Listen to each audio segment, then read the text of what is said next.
বিদ্রোহী প্রার্থী বলে কোনো কথা নেই। দল আমাকে বহিষ্কার করলেও আমি পাবনা 3-এ সাধারণ মানুষের সঙ্গে আছি। তারা প্রকাশ্যে বলতেছে এবার বিজয় সিনিয়র নেব। একজন আমাদের দল করতো, সে যেহেতু দলের নিয়ম মানেনি, সেজন্য তাকে দল তো বহিষ্কার করা হয়েছে। সিনিয়র নেওয়া কি ভোটের কি দরকার? এটা হচ্ছে স্বতন্ত্র প্রার্থী।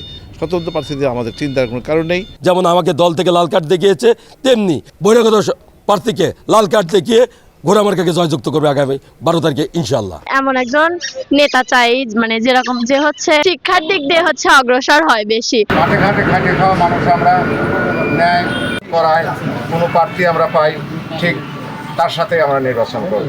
এবার আশা করি খুবই ভালো ভোট দিতে পারবো। এইখানে যে দাঁড়াইছে তাদেরকেই ভোট দেব। ভালো কাজ করবে বা উন্নয়ন করবে সেই প্রার্থী ভোট দিয়ে জয়যুক্ত করব। নিজের ভোট নিজে দেবে, ভোট কেন্দ্রে গিয়ে নিরাপত্তার সহিত এবং নিজের ভোট প্রয়োগ করবে এবং লেভেল ফিল্ড প্লেয়িং যে বিষয়টা আছে সেটা সবাই মিলে তার মত প্রকাশ করবে। এটাই হচ্ছে গণতন্ত্রের মূল চর্চা। আমার অপরাধটা কি আর বহিরাগত কেন? এখানে যে কাউকে দেওয়া হোক আমি তাকে মেনে নেব।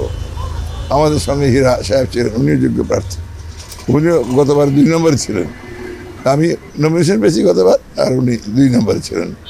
আর উনি উপজেলা চেয়ারম্যান সাবেক এবং সাবেক মেয়র।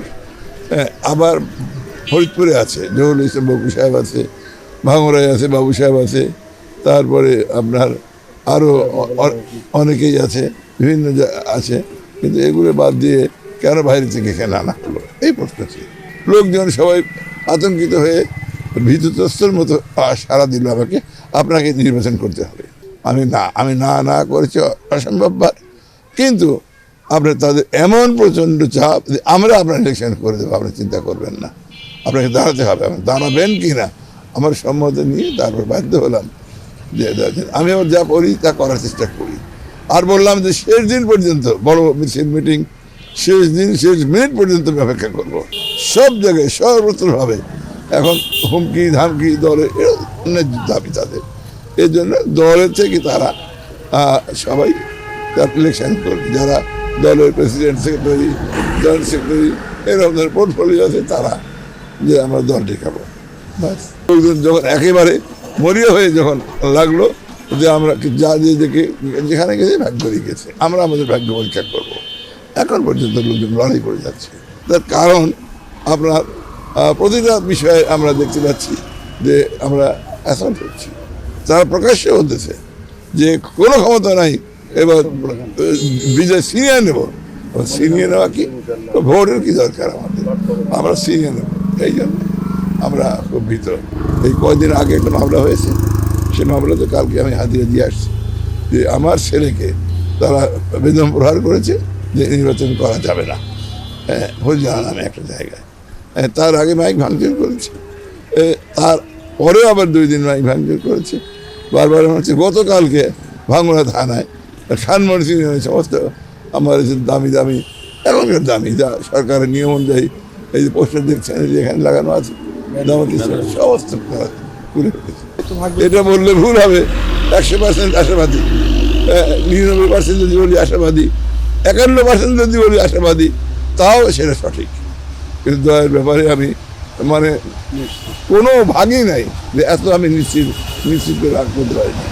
তবে 100% নিশ্চিত আমি ইনশাল্লাহ এইটাই বুঝি। আমাকে ছেড়ে দিক, নিরপেক্ষ নির্বাচন করবো, আমি যাবো না। মানে আমরা দেখেন সাংবাদিকরা দেখেন, আপনার জান না প্রত্যেকটা গ্রামে যান যে আমার এক বিরুদ্ধে অভিযোগ আছে, এখানে বলতে আমি লজ্জা পাচ্ছি, খুবই লজ্জা পাচ্ছি। এখন পর্যন্ত এই এলাকার নির্বাচন পরিবেশ বেশ ভালো আছে। আর আপনি বিদ্রোহী প্রার্থীর কথা বলেন, বিদ্রোহী প্রার্থী বলে কোনো কথা নেই। একজন আমাদের দল করতো। বাংলাদেশের গণতান্ত্রিক ব্যবস্থায় যে কোনো দল করতে পারে, সে যেহেতু দলের নিয়ম মানেনি, সেজন্য তাকে দল তো বহিষ্কার করা হচ্ছে। এখন আর আমরা তাকে বিদ্রোহী প্রার্থী বলবো না, সে হচ্ছে স্বতন্ত্র প্রার্থী। স্বতন্ত্র প্রার্থীদের আমাদের চিন্তার কোনো কারণ নেই। বিজয়ের ব্যাপারে আমরা 100% নিশ্চিত। কারণ আমরা এতক্ষণে যখনই প্রচার প্রচারণা করছি, আমরা দেখছি প্রায় এলাকার 90% ভোটার তারা আমাদেরকে একেবারে উন্মুক্তভাবে সমর্থন করছেন। সুতরাং বিজয় নিয়ে আমরা কোনো নিশ্চিত নই। এই ব্যাপারে আমরা এক্সাইটিং, আমরা উৎফুল্ল। পাবনা 3-এর মানুষ চাচ্ছিল যে লোকাল সন্তানই যেন এমপি হয়। একই কারণে আমি চাটমোহর ভাঙড়া ফরিদপুরের বাইরে নয়, একই কারণে দল আমাকে বহিষ্কার করলেও আমি পাবনা 3-এর সাধারণ মানুষের সঙ্গে আছি এবং আমি সাধারণ মানুষের সঙ্গে থাকবো। এতে করে পাবনা 3-এর সকল ভোটাররা এখান থেকে বিচার করবে যে দীর্ঘ 17 বছরের ত্যাগকে স্বীকার করে মাথায় নিয়ে আমরা পাবনা 3-এর সন্ধানকে এমপি হিসাবে দেখতে চাই।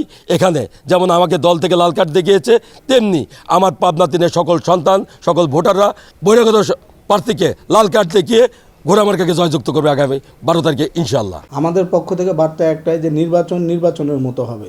বাংলাদেশ সরকার ইতিপূর্বে বিগত সরকারের সময় যে নির্বাচন হয়েছে সেরকম নির্বাচন আমরা চাই না। আমরা চাই যে নির্বাচন, আপনার সংবিধানে মানুষের ভোটাধিকার হলো সাংবিধানিক অধিকার।